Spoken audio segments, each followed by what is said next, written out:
Good evening, I'm Aaron Bennett. And I'm Jessica Coons.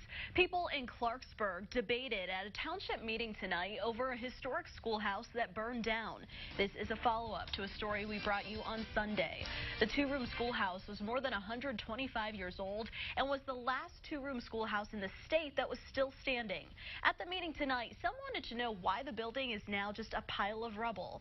WCIA3's Eric Payne is live in Shelby County. So, Eric, you were at the meeting tonight. Tell us what happened. There were mixed reactions at that meeting tonight. There were a lot of people who say it's about time, they're glad the building was demolished, and others who said how it was done is suspicious.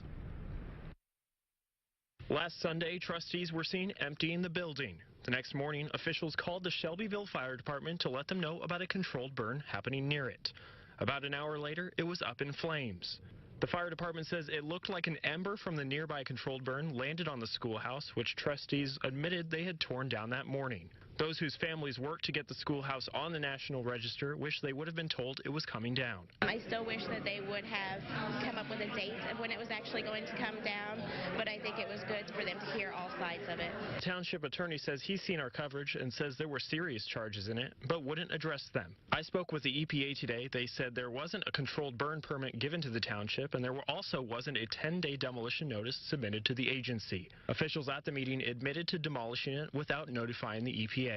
Others at the meeting applauded the township board and told them it needed to be torn down because it was an eyesore. Mike Wheeler lives near the school. That thing needed taken down. The coons and so forth, the raccoons, they had completely decimated the inside. It was rotted.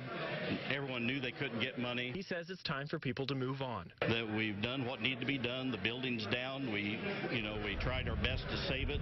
Couldn't raise the money, and it's time to close the book and move on.